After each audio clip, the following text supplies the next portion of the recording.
तो ये वीडियो उन बच्चों के लिए जो अभी क्लास 11th में गए और जो पहला चैप्टर आता है बेसिक्स ऑफ केमिस्ट्री, उसके बाद एक चैप्टर आता है एटॉमिक स्ट्रक्चर। उसके अंदर एक कॉन्सेप्ट आता है ऑर्बिटल, जो बच्चों को बहुत कॉम्प्लेक्स और मुश्किल लगता है। तो उसी टॉपिक के बारे में आज हम बात करने वाले हैं। और एक क्वेश्चन लिखा है आपके लेफ्ट साइड पे, जहाँ पे आप देख सकते हैं कि principal quantum number n, angular quantum number माने सब्सिडरी क्वांटम नंबर या एजीम्यूथल क्वांटम नंबर L, और एक जो है आपका मैग्नेटिक क्वांटम नंबर दे रखा है M। आपको पहचानना है इस क्वेश्चन के अंदर कि कौन सा जो ट्रिपलेट है, माने N L M का जो ट्रिपलेट है जो हमने इलेक्ट्रॉन के लिए डेजिग्नेट करा है, गलत है। तो आंसर तो मैं आपको डायरेक्टली बता सकता हूँ, लेकिन पहले मैं कुछ बेसिक कॉन्सेप्ट्स आपको ऑर्बिटल के बारे में समझा देता हूँ, जो आपको बहुत मदद करेंगे इस चैप्टर को ठीक से देखने में। पढ़ना तो आपको पड़ेगा ही, लेकिन आप इसको ठीक से समझ लें। वैसे इस चैप्टर में सबसे बड़ी प्रॉब्लम क्या है, इस चैप्टर के अंदर आप देखिए कि श्रोडिंगर इक्वेशन जो है, जो काफ़ी एडवांस लेवल का कॉन्सेप्ट है, वो डाल दिया गया है। और उसी ने जो क्वांटम मॉडल जो बनाया है एटॉमिक स्ट्रक्चर का, उसी की वजह से बच्चे परेशान और कंफ्यूज रहते हैं श्रोडिंगर की वजह से। तो थोड़ा मैं आपकी आंखें वहाँ भी खोल दूंगा कि श्रोडिंगर इक्वेशन जो है वो क्या एग्जैक्टली है और क्या करती है और कैसे वो लिंक होती है इस क्वांटम नंबर से, किस तरह से उसका रिलेशनशिप है। तो आइए पहले हम थोड़ा सा रिवीजन कर लेते हैं। श्रोडिंगर इक्वेशन को मैं लिखूंगा नहीं, लेकिन मैं आपको थोड़ा पहले उसके बारे में समझा देता हूँ। क्वेश्चन को सॉल्व करेंगे, लेकिन कुछ बेसिक कॉन्सेप्ट्स को रिपीट कर लेते हैं अपने दिमाग के अंदर। देखिए, जो बोहर ने आज तक मॉडल बनाया था, whatever model that was proposed by Bohr, वो बेसिकली बोहर का मॉडल जो था, राइट, द बोहर्स मॉडल अगर मैं बात करूं, तो उसके अंदर the position of the electron fix थी। माने आप रेडियस का फॉर्मूला देख सकते हैं, आप वेलोसिटी का भी फॉर्मूला देख सकते हैं, आप एनर्जी का भी उसके अंदर पता लगा सकते हैं, राइट। हर चीज़ का एक फॉर्मूला है, और ये आपको मेमोराइज करके जाना है पेपर के अंदर कि बोहर के अंदर किस तरह से आप क्वेश्चंस को सॉल्व करते हैं, राइट। तो आइए अब बात करते हैं कि बोहर के जो मॉडल तैयार हुए उसके बाद क्या डेवलपमेंट्स हुई, थोड़ी थोड़ी आप क्विक रिवीजन है, बहुत डिटेल में नहीं जा रहा मैं। तो जो बोहर्स का मॉडल था एटम के बारे में, उसमें उसने कुछ बता दिया कि भाई रेडियस इतना ही होगा इलेक्ट्रॉन का। तो Bohr is credited with principal quantum number. आप देखेंगे ये सारे फॉर्मूले रेडियस के, एनर्जी का आपने एक फॉर्मूला देखा होगा, -13.6 divided by n square z square. तो देखिए n, इसी तरह वेलोसिटी के फॉर्मूले में और रेडियस के फॉर्मूले में भी जो इलेक्ट्रॉन का रेडियस है as it revolves around the nucleus, सब में n आता है, तो क्वांटाइज्ड भी होता है। तो बोहर ने प्रिंसिपल क्वांटम नंबर के बारे में बताया और इलेक्ट्रॉन के कि किस शेल के अंदर वो होगा, राइट। तो n की वैल्यूज जो हो सकती हैं वो 1, 2, 3, और n से क्या मालूम चलता है, साइज भी मालूम चलेगा। मान लीजिए आपका न्यूक्लियस यहाँ पे है, तो n is equal to 1, n is equal to 2, n is equal to 3। तो कितना दूर है आपका इलेक्ट्रॉन न्यूक्लियस से, and this is your nucleus, right, and this is your electron in the orbit number 3 for example, right, KLM। तो 3 में मैंने दिखा दिया है कि यहाँ पे दिखा सकता हूँ मैं। तो बोहर ने बहुत ही कॉन्फिडेंटली बोला कि रेडियस, वेलोसिटी, एनर्जी। तो लोगों ने बोहर को बाद में चैलेंज करा और बोला कि आपके मॉडल के हिसाब से आप तो गारंटी दे रहे हैं कि जो इलेक्ट्रॉन है वो इसी ऑर्बिट के अंदर होगा। उसके बाद जो मॉडल आया, that was the model which was given by the scientist, जिसको आप हेसनबर्ग अनसर्टेनिटी प्रिंसिपल बोलते हैं। देखिए, जो हेसनबर्ग अनसर्टेनिटी प्रिंसिपल है उसको थोड़ा सा देख लीजिए। Bohr was all about precision. Bohr ने बोला हर चीज़ को मैं प्रिसाइसली ढूंढ लूँगा, इलेक्ट्रॉन की रेडियस भी ढूंढ लूँगा, इलेक्ट्रॉन की वेलोसिटी भी बता दूंगा, हर चीज़ को प्रिसाइसली बताया, एनर्जी को सिर्फ n में बताया। लेकिन जब हेसनबर्ग अनसर्टेनिटी प्रिंसिपल की बारी आती है, तो हेसनबर्ग ने बोला देखिए, अगर आप किसी चीज़ की सर्टेनिटी 100% कर रहे हैं, ऐसा जो क्वांटम वर्ल्ड है उसमें पॉसिबल नहीं है। तो उसने एक रूल दिया delta x multiply by delta P, right, जिसके अंदर delta x is the uncertainty of position और एक है अनसर्टेनिटी ऑफ वेलोसिटी, इसको मास से मल्टीप्लाई करा गया इसलिए ऐसा नजर आ रहा है। और हेसनबर्ग ने ये बोला कि it has to be greater than a fixed value, right, h वाली प्लैंक्स कांस्टेंट की जो वैल्यू होती है। अब हेसनबर्ग अनसर्टेनिटी प्रिंसिपल था क्या? उसने बोला अगर आप अनसर्टेनिटी इलेक्ट्रॉन की पोजीशन की बढ़ा देंगे कि इसको अनसर्टन है तो आपकी सर्टेनिटी वेलोसिटी की बढ़ जाएगी। और उल्टा भी कर सकते हैं, अगर आप अनसर्टेनिटी ऑफ इलेक्ट्रॉन को कम कर देंगे तो आपकी जो अनसर्टेनिटी ऑफ वेलोसिटी है वो बढ़ जाएगी। तो एक को कम कर देने से दूसरा बढ़ जाता है। एक अनसर्टन है, दूसरा भी अनसर्टन है, लेकिन एक को ज्यादा अनसर्टन करने से हम दूसरे वाले को कम अनसर्टन कर सकते हैं। तो यहां पे जो विचार था हेसनबर्ग का वो थोड़ा प्रोबेबिलिटी बेस्ड था और वो प्रिसीशन तो बिल्कुल भी नहीं थी उसके अंदर। जब अनसर्टेनिटी वर्ड आ गया, प्रिंसिपल का नाम ही अनसर्टेनिटी है, ना होने की संभावना, राइट। अगर आप पोजीशन की संभावना को घटा देते हैं ना होने की, तो जो वेलोसिटी की संभावना है ना होने की वो बढ़ जाती है, अनसर्टेनिटी, राइट। तो ये हेसनबर्ग ने बोहर को यहाँ पे कॉन्ट्राडिक्ट करा और बोला कि नहीं, बोहर तू तो बोल रहा है कि भाई सब कुछ प्रिसाइसली हो जाएगा, लेकिन प्रिसाइसली हो नहीं पाएगा। तेरी वेलोसिटी भी प्रिसाइस है लेकिन इसमें भी अनसर्टेनिटी होती है, एक एलिमेंट ऑफ प्रोबेबिलिटी होती है। उसके बाद देखिए क्या हुआ, एक और डेवलपमेंट हुई जिसका नाम था, अगर आप ध्यान से जानते हैं उसको, डी ब्रॉगली की डेवलपमेंट। देखिए अभी तक बोहर ने एक इलेक्ट्रॉन को एक सॉलिड पार्टिकल माना था, सॉलिड पार्टिकल, राइट। अब सॉलिड पार्टिकल है, डी ब्रॉगली ने इसको चैलेंज करा और उसने बोला देखिए सॉलिड पार्टिकल का मतलब है matter, anything which has mass, right. तो डी ब्रॉगली ने बोला एटॉमिक लेवल पे, मैंने इलेक्ट्रॉन, न्यूट्रॉन, प्रोटॉन, छोटे लेवल पे, बड़े लेवल पे नहीं, जितने भी ये सब एटॉमिक पार्टिकल्स होते हैं या एटॉमिक पार्टिकल्स होते हैं, they have a wavelength also. तो इसने जो फॉर्मूला दिया that linked the particle nature, देखिए नीचे अगर मैं लिखता हूं तो h इंटू एम वी लिखता हूं, ये तो एक पार्टिकल का होता है मोमेंटम और ये होती है वेवलेंथ, राइट। वेवलेंथ आपने इलेक्ट्रोमैग्नेटिक वेव्स में पढ़ा होगा, शुरू में ईएम स्पेक्ट्रम पढ़ते हैं हम केमिस्ट्री के अंदर। तो देखिए इसके अंदर मास ऑफ इलेक्ट्रॉन और this is the wavelength of the electron. तो डी ब्रॉगली ने एक नई बात बताई कि डुअल नेचर के बारे में, कि जो solid particle electron, proton, neutron type के छोटे छोटे पार्टिकल हैं या गैस के मॉलिक्यूल्स हैं फॉर एग्जांपल, इनकी एक वेवलेंथ भी होती है, माने दे बिहेव लाइक वेव। ये बहुत नई बात थी, यू नो, मैटर तो है जिसका मोमेंटम होता है। तो डी ब्रॉगली की equation wave nature of the electron और उसका जो पार्टिकल नेचर है, जिसको मैं सॉलिड पार्टिकल मैटर बोल रहा हूँ, उन दोनों को लिंक कर देता है। ये तीसरी डेवलपमेंट हो गई। इसके बाद जो हमारे साइंटिस्ट हैं, जो बच्चे जिसको बहुत खतरनाक इक्वेशन मानते हैं, और वो है भी एक्चुअली, वो है श्रोडिंगर की इक्वेशन। तो अगर हम श्रोडिंगर की इक्वेशन को बात करें, आपने उसके अंदर कुछ साइन देखे होंगे ऐसे वाले, राइट। ये आपने साइन देखे होंगे, ये बेसिकली लाप्लेस होता है, आपको जानने की कोई ज़रूरत नहीं है। इतना समझ लें कि श्रोडिंगर की जो इक्वेशन आपको नज़र आती है जिसमें ई माइनस वी वगैरह लिख रखा होता है, इस इक्वेशन का जो सोल्यूशन आता है, राइट, उससे जो आपका लेना देना है, आपका उससे सिर्फ एक साई की वैल्यू आती है, इसको साई बोलते हैं।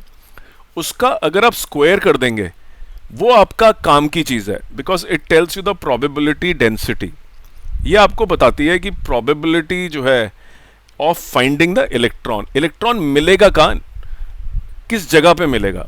तो एक कॉन्सेप्ट आ गया प्रॉपर, जो हेसनबर्ग से बेटर था। हेसनबर्ग ने तो अनसर्टेनिटी के बारे में बोला, जो मैंने आपको बोला प्रोबेबिलिटी से काफ़ी अच्छी तरह से लिंक्ड होती है, लेकिन जो ये साहब थे अपना श्रोडिंगर, इन्होंने बोला कि ये एक वेव इक्वेशन टाइप की कुछ बनाई और उन्होंने डी ब्रॉगली की भी मदद ली उस वेव इक्वेशन के अंदर, डी ब्रॉगली को भी डाला, सॉल्व करा और उन्होंने बोला आंसर जो है वेव फंक्शन हमारा कुछ ऐसा आ रहा है, और अगर आप इसको स्क्वायर करेंगे तो you will be able to find the probability of finding an electron at a particular position. तो साई की कोई आपको इक्वेशन दे रखी है, अगर उसके अंदर अगर आप कोऑर्डिनेट्स डाल दे जहां पे इलेक्ट्रॉन ढूंढने को बोला गया है स्पेस के अंदर, तो वो जो है उसका स्क्वायर अगर आप कर देंगे तो आपको probability of finding the electron निकल जाएगी, राइट? तो श्रोडिंगर जो था उसका सोल्यूशन ये था कि एक तो उसने he found out the square of this wave function gives you the probability of finding the electron, और वो जो स्पेस है जिसके अंदर हम बात कर रहे हैं वही स्पेस आपने पढ़ा है एसपीडीएफ, जैसे एस वाला गोला जो होता है इस तरह से होता है, उसके अंदर अगर आप ये बना लें तो this is spherical shape space, इसके अंदर इलेक्ट्रॉन ढूंढने की संभावना है, राइट? ये एक ऑर्बिटल है, अभी मैं बताऊंगा आपको ऑर्बिटल, बट यहाँ पे प्रोबेबिलिटी जो है, जो शेप बनती है जहाँ पे इलेक्ट्रॉन मिल सकता है आपको, एक स्फेरिकल शेप मिलती है, राइट? तो प्रोबेबिलिटी की बात है, इस वॉल्यूम के अंदर कहीं भी इलेक्ट्रॉन पाया जा सकता है। और तो इस तरह की श्रोडिंगर ने खोज करी कि प्रोबेबिलिटी का निकालने के लिए साई का स्क्वायर कर दें और कुछ वैल्यू सब्स्टिट्यूट कर दें, आपको आंसर मिल जाएगा। जैसे कि डिस्टेंस फ्रॉम द न्यूक्लियस दे रखा होगा तो आर की वैल्यू डाल दीजिए, तो आपको मालूम चल जाएगा कि न्यूक्लियस से इतनी दूरी पे probability of finding the electron है, राइट? अब हम बात करते हैं उसके अंदर श्रोडिंगर का और क्या कंट्रीब्यूशन था। देखिए बोहर ने क्या करा था, बोहर ने अभी तक एन ढूंढा था, right, which was the principal quantum number, principal quantum number, right? इसके बाद जो श्रोडिंगर है उसके सोल्यूशन में एक तो आपने प्रोबेबिलिटी की डेंसिटी देख ली जिसको मैं प्रोबेबिलिटी बोल रहा हूं, और श्रोडिंगर के सोल्यूशन से हमें क्या क्या मिला, एजीम्यूटल नंबर मिल गया, हमें मैग्नेटिक नंबर मिल गया, एक हमें मैग्नेटिक स्पिन भी मिल गया, राइट? तो ये तीनों, ये तो आपको मालूम है, दिस इज द एजीम्यूटल नंबर, ये आपका मैग्नेटिक नंबर है, और ये आपका स्पिन है। जो स्पिन क्या क्या होती है, स्पिन की दो values up and down, right? तो आपने देखा भी होगा इस तरह के एरो बने होते हैं जब आप इलेक्ट्रॉनिक कॉन्फ़िगरेशन रखते हैं। तो श्रोडिंगर ने के सोल्यूशन से ये तीन चीजें भी आपको मिल गई, राइट? अब जब श्रोडिंगर ने तीन क्वांटम नंबर और निकाल लिए तो क्वांटम नंबर जो है वो 4 हो गए। तो जब भी आप किसी इलेक्ट्रॉन को डेजिग्नेट करते हैं, मान लीजिए इलेक्ट्रॉन जो है उस सेकेंड ऑर्बिट में है तो उसको n इज इक्वल टू 2 लिख लेते हैं। उसके बाद उसका एजीम्यूटल क्वांटम नंबर अगर आपको लिखना है तो बहुत सारे बच्चों को कंफ्यूजन है कि 2 - 1 कर देना होता है, तो l - 1 से जो एजीम्यूटल नंबर है वो आ जाता है। ये एक गलत सोच है, एक्चुअली ये जो है 0 से लेके यहाँ तक आता है, राइट? अब l जैसे कि आपका l, मान लीजिए l की वैल्यूज हैं s p d f, d की वैल्यू 2 है, राइट? तो आपने प्रिंसिपल क्वांटम नंबर 3 लिखा, आपने इसको लिख दिया 2 क्योंकि l n - 1 होता है, राइट? आपको ऐसा लगा कि एक ही इसके अंदर सब शेल होगा। ये जो हैं ये सब शेल्स होते हैं, सब शेल्स, राइट? ये 0 होता है, शेपलेस होता है, p होता है, ये डम्बेल की शेप में होते हैं, 3 होते हैं, d होते हैं, 5 होते हैं, और इनकी शेप आपने देखी होगी कॉम्प्लिकेटेड है, ये 7 होते हैं, अलग अलग शेप में होते हैं। लेकिन मैं वापस आ रहा हूँ अपने पॉइंट के ऊपर जहाँ पे मैं आपको बताना चाहता हूँ कि बच्चों को इंप्रेशन है कि जो l होता है वो, अगर आपको मैं n दे दूँ 2 तो l इज इक्वल टू 1, ऐसा नहीं है। Actually the value is from 0 to n - 1, मैंने पिछले वाले भी आपको इंक्लूड करने हैं। मान लीजिए मैं आपको f दे देता हूँ, राइट? और मैं आपको बोलता हूँ कि n इज इक्वल टू 4, तो बच्चे इमीडिएटली क्या करते हैं, वो f को निकाल लेते हैं क्योंकि n - 1 इस केस के अंदर आता है 4 - 1 इज इक्वल टू 3। तो बच्चे बोलते हैं कि भी एजीम्यूटल नंबर 3 होगा इसके अंदर, और हम बात कर रहे हैं 4f की, ज़रूर कर रहे हैं, लेकिन करेक्ट आपको मैं कर देता हूँ कि answer will be 0 to l - 1। पूरा नहीं होगा, सिर्फ 3 नहीं होगा, 3 भी होगा, 2 भी होगा, 1 भी होगा, 0। All these are the values of l which are contained in n is equal to 4। तो 4 वैल्यूज देखिए आ गई हैं, राइट? ये ध्यान रखें इस बात का। अच्छा, अब बात करते हैं हम कि अब हमारा जो n आ गया, l आ गया, यदि हम l निकाल लें, l, तो आप देखिए हमें m भी निकालना है, राइट? तो m भी निकालना पड़ेगा। मान लीजिए मैं यहाँ पे m लिख देता हूँ। अब मैं यहाँ पे m लिख रहा हूँ, तो देखिए मैं इसके अंदर n इज इक्वल टू 2 लिया था मैंने, तो एजीम्यूटल नंबर क्या क्या होगा, 0 भी इंक्लूड करना पड़ेगा और 1 भी इंक्लूड करना पड़ेगा। तो यहाँ पे एक्चुअली आंसर आ रहा है इसका 0,1। मैं बात कर रहा हूँ n इज इक्वल टू 2 वाली रो की। ये पूरा एक सोल्यूशन है, इसको अलग कर लीजिए। 0, 1, 0 भी इंक्लूड करना है और 2 - 1 भी इंक्लूड करना है। 0 और 1 आपके नंबर आ गए, राइट? तो मैं इधर लिख देता हूँ 0 and 1। तो 0 जो है दिस इज अ एस शब्द शेल। तो और जो m होता है, अब हमें m निकालना है। m जो है बेसिकली टेल्स यू द क्या बोलें इसको, हम डायरेक्शन की बात कर लेते हैं, या कितने ऑर्बिटल्स होंगे वो आपको बता देगा ये। तो 0 m की वैल्यू 0, माने कोई डायरेक्शन नहीं है, s ऑर्बिटल, नो डायरेक्शन। अब हम बात करते हैं 1 की। तो अगर हम 1 की बात करते हैं तो देखिए जो m पॉसिबल है वो है -1, 0 एंड 1। 3 वैल्यूज आ सकती हैं मैग्नेटिक नंबर की। इसका मतलब ये है कि जो p सबशेल है उसके अंदर 3 वेराइटीज हैं, 3 ऑर्बिटल्स हैं जो p के हैं, राइट? उसी तरह से अगर आप आगे कैलकुलेट करेंगे, जहाँ पे आपकी वैल्यू p की 2 आती है, तो वहाँ पे आप लिखेंगे 2, मान लीजिए p इज इक्वल टू 2 है, राइट? 2 -2 -1 0 1 एंड 2। तो 5 वेराइटी होती हैं p की जो आपके पास पॉसिबल है। उम्मीद करता हूँ समझ में आ रहा है आपको कि अभी हम बात कर रहे हैं मैग्नेटिक नंबर की, which is ml actually, right? It tells you how many orbitals are possible in the case of a particular subshell. Subshell है p is equal to 1, उसके अंदर 3 ऑर्बिटल होते हैं। बहुत इंपॉर्टेंट कॉन्सेप्ट है, समझना ये। एक और बात डेवलपमेंट जो हुई, तो जब भी आप कोई क्वेश्चन कर रहे हैं तो आपको ध्यान रखना, और क्वेश्चन करते हुए जनरली इसी टाइप के क्वेश्चन आते हैं जहां पे आपको n, l, m और ms, ये कोई खास इंपॉर्टेंट नहीं है। देखिए मैग्नेटिक स्पिन नंबर जो है, जो रिसर्च हुई है, एक्सपेरिमेंट हुआ, उसके अंदर ये था कि जो मैग्नेटिक फील्ड लगाया गया एक्सटर्नल, मैग्नेटिक फील्ड आपने लगाया एक्सटर्नल, वो मैग्नेटिक फील्ड का इंटरेक्शन हुआ इलेक्ट्रॉन से। तो इलेक्ट्रॉन ने कुछ टाइप का बिहेवियर दिखाया जिससे साइंटिस्ट को लगा कि जो इलेक्ट्रॉन है एटम के अंदर वो तो मैग्नेट की तरह भी बिहेव करते हैं। और आपको मालूम है मैग्नेट के पास एक साउथ पोल होता है, एक नॉर्थ पोल होता है, दोनों ही होते हैं।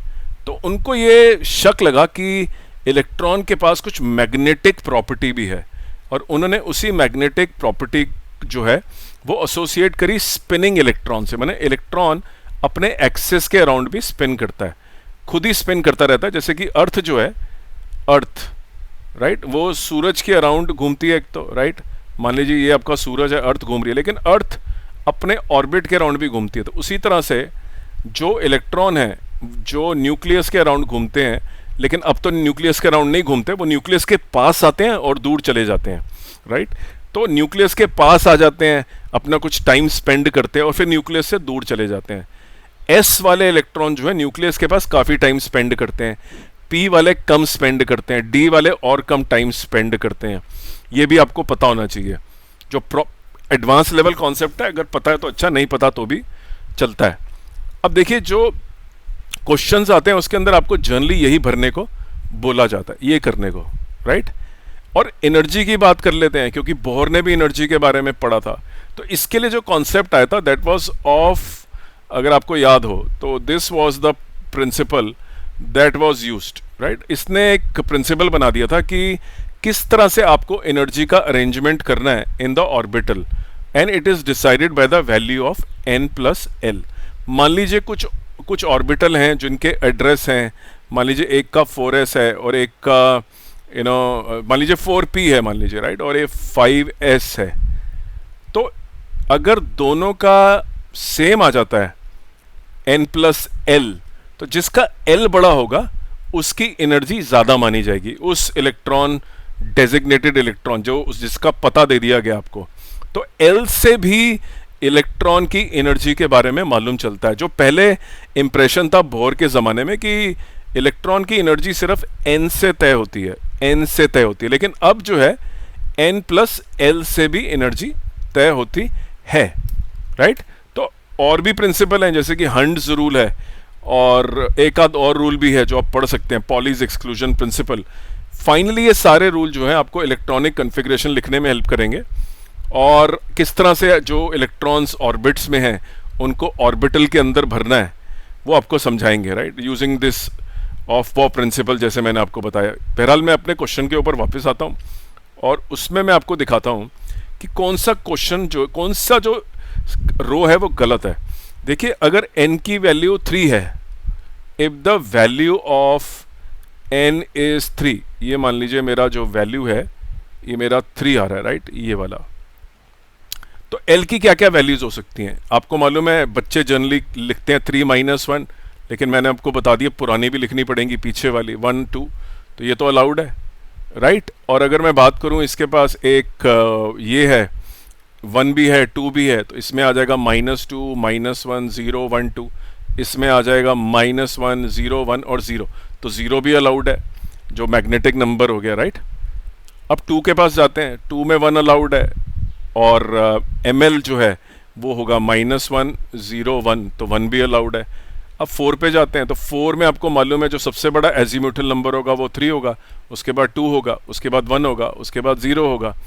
और ब्रॉडली क्या होगा फाइनली कि अगर आप इनको लिखेंगे -4 -3 -2 -1, तो ये भी आ जाएगा।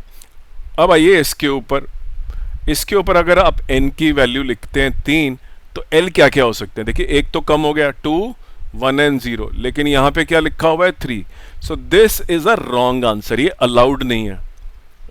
समझ गए आप कि ये अलाउड नहीं है बिल्कुल भी। तो इस तरह के क्वेश्चन आते हैं जिसके अंदर आपको ऑर्बिटल का कंपैरिजन आता है, एनर्जी का कंपैरिजन आता है, फिल इन द ब्लैंक्स आ सकता है, मैच द फॉलोइंग आ सकता है, बहुत कुछ पूछ सकते हैं। वो तभी पॉसिबल है जब आपको इस ऑर्बिटल पे क्लैरिटी होगी, राइट। तो आप आने वाले वीडियोस की वेट करें, और भी क्लैरिटी लाने के लिए मैं आपको समझाने के लिए बेटर वीडियोस लाऊंगा केमिस्ट्री के, फिजिकल केमिस्ट्री अभी करेंगे हम। और आप मेरे चैनल को सब्सक्राइब करिए, 2000 वीडियोस हैं फिजिक्स के, ज़्यादातर क्वेश्चन नीट और जेईई के इसी चैनल से आते हैं। ये चैनल जो है उन बच्चों के लिए है जो अफोर्डेबिलिटी जिनके लिए इशू है, जो अफोर्ड नहीं कर सकते हैं, लेकिन जो लोग डायरेक्टली पढ़ना चाहते हैं मेरे से, वो मुझे कांटेक्ट कर सकते हैं नीचे दिए हुए नंबर के ऊपर। मैं आपको एक चैप्टर भी पढ़ा सकता हूँ, पूरा कोर्स भी पढ़ा सकता हूँ, और मेरा व्हाट्सअप नंबर नीचे दे रखा है, आप मुझे कांटेक्ट करिए directly, also I can coach you. तो उम्मीद करता हूँ आपको ये केमिस्ट्री का थ्योरी लेक्चर, जिसमें एक एग्जाम्पल भी दिया गया और 4-5 प्रिंसिपल भी कवर करे गए, आपको पसंद आया। चैनल को सब्सक्राइब करना ना भूलें, कोई भी क्वेश्चन ना छोड़ें। इसके अंदर 2000 फिजिक्स के जो वीडियो है मैं आपको दोबारा बता रहा हूँ, बोर्ड के एग्जाम में, आपके स्कूल के पेपर में, नीट में, जेईई मेंस में कहीं ना कहीं आएगा। आपको वो कोचिंग के 6000 रुपये जो भी आप मुश्किल लगते हैं, अगर आप किसी गांव में या किसी अंडर प्रिविलेज सोसाइटी के मेंबर हैं, तो मेरा चैनल उन्हीं बच्चों के लिए जो अंडर प्रिविलेज्ड हैं और लाइफ में कुछ कर दिखाना चाहते हैं, राइट। तो मैंने इस पर बहुत मेहनत करी है, मेरे को सपोर्ट करें और अपना करियर बनाएं और अपने माँ बाप का नाम रोशन करें। बहुत बहुत धन्यवाद।